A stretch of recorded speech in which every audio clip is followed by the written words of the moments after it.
I couldn't take it apart. It was really, really stuck. So I think there's a little nubby here that we could probably file down with an X-Acto blade on one of these ends.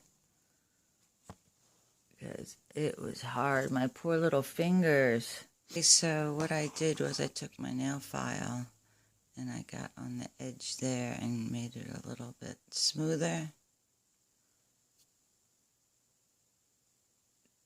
Those little clippy parts, there's just a little nub.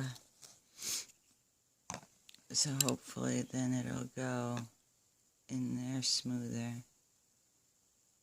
I'm not really sure.